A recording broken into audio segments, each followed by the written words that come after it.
Greetings, Rabbi Griscott here with your video sermon broadcasting from my son Ezra's room with his crib as our backdrop.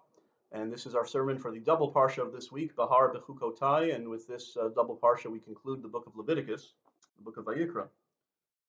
So I have a friend WhatsApp group, some friends who all went to college together. And we sort of commiserate about living through this corona pandemic time. And one of our friends, Rachel, was sharing that one of the hardest things about this for her is that when she's out in public wearing her mask, every time she tries to turn on her phone, usually her phone works with facial recognition. You know, you look at it, you press the button, you look at it, and the iPhone unlocks. But because of the facial mask, it doesn't recognize her face, so she has to type in the code every time to open her phone. She says, it's so frustrating. And of course, the other friends were sarcastically piling on, saying, seriously, that's what you're complaining about during this pandemic when, right, people are losing their jobs and the economy is going downhill and the world is in chaos and you can't open your phone with your facial recognition. Poor you, we were saying in good-natured, friendly ribbing.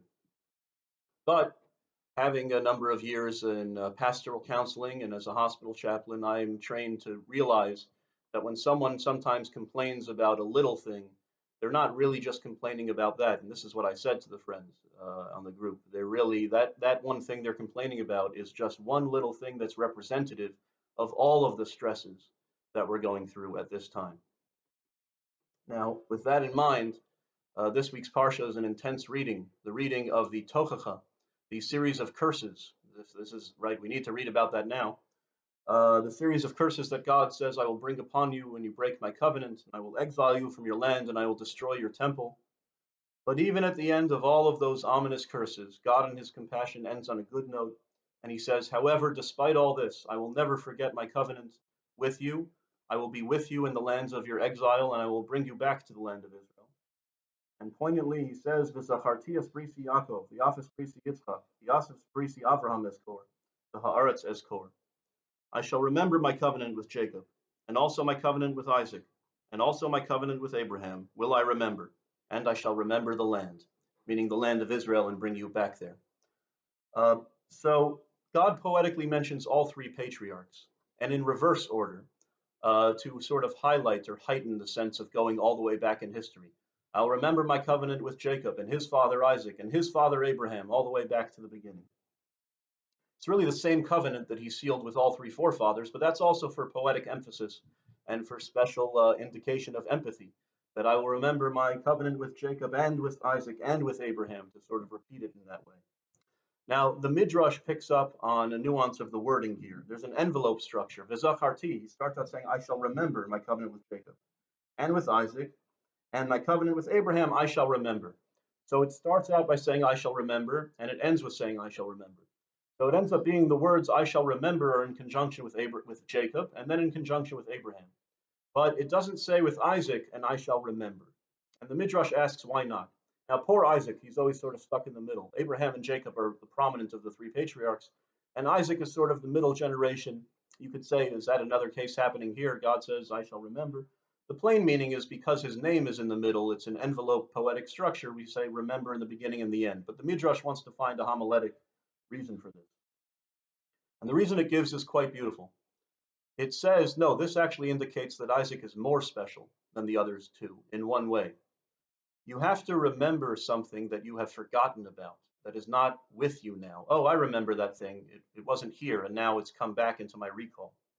God does not have to remember Isaac because the soul of Isaac is with God at all times, at the feet of the Kisei HaKavod, of the throne of glory of God.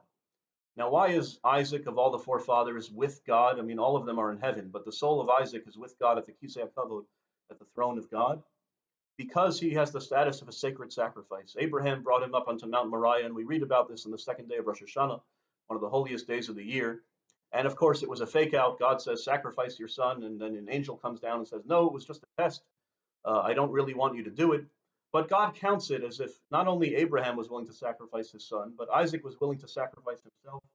And so even though it didn't really happen, God counts that as a sacred moment of sacrifice. And Isaac had the status of a sacred lamb, so to speak, from that moment on. And so the soul of Isaac is with God forever. He doesn't have to remember him because he's always with him. Really poignant statement about the specialness of Isaac to God. and for our purposes, the specialness of Mesiras Nefesh, of self-sacrifice. And we're all going through a good deal of sacrifice at this time. Not just what my friend Rachel mentioned about her phone not opening because of her face mask, right? As I mentioned, that's indicative of the sacrifices we're all making and during this crazy time, which keeps dragging on longer and longer. And what that midrash tells us is that these sacrifices are sacred to God, even when they're imposed, right? Isaac did not choose to sacrifice himself to God. That was imposed on him. His father dragged him along there. But once it happened, well, the very fact that you have to engage in such intense sacrifice, that earns you spiritual credit, so to speak, spiritual credibility and points before the throne of glory itself. And I find that to be something comforting about us, right? This is a sacrifice we did not choose.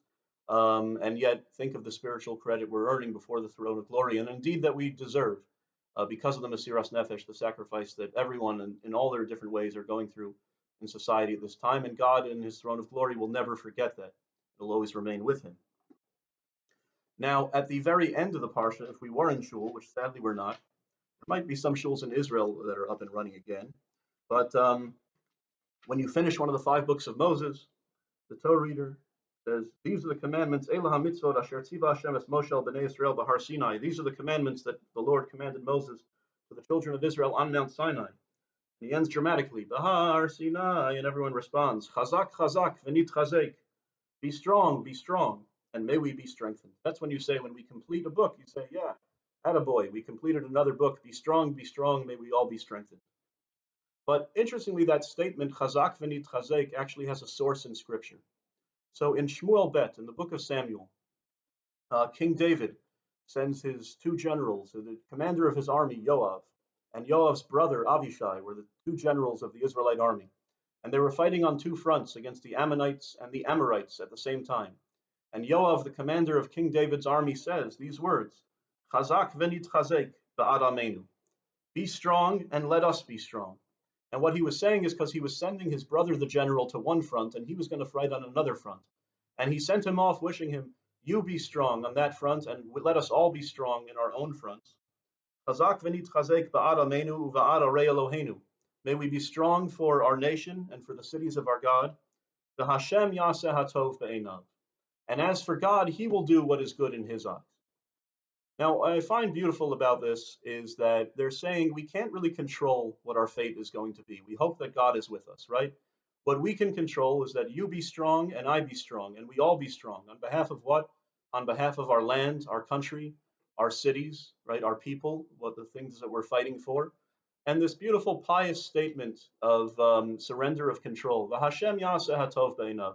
And as for God, he'll do what's good in his eyes. We might not win this battle, right? But we know that we have control over this one thing, which is that we can be strong for each other and indeed for ourselves. And I think it's nice that we end the 5 books of Moses, each one of the 5 books of Moses, on that note. And so I would just leave us with those 2 lessons for the Shabbos. Chazak v'nit chazek. We don't hear it in shul from the Torah reader and from the audience, so we have to say it to each other via video and perhaps repeat it to ourselves as a mantra of comfort in a way that we've never had to internalize before. Chazak v'nit chazek ba'ad amenu uva'ad arei Eloheinu. May we be strong for each other, for ourselves, for our country, for our cities. V'Hashem yaseh hatov be'einav. We don't know God's plan or why this is coming upon this, but we have that pious surrender of control that God will do what is good in his eyes, and we can only pray that we can maintain that strength going forward, and that our self-sacrifice rises up like that of Isaac to the Kisei HaKavod, to the throne of glory before God himself. With that, I wish everyone a Shabbat Shalom.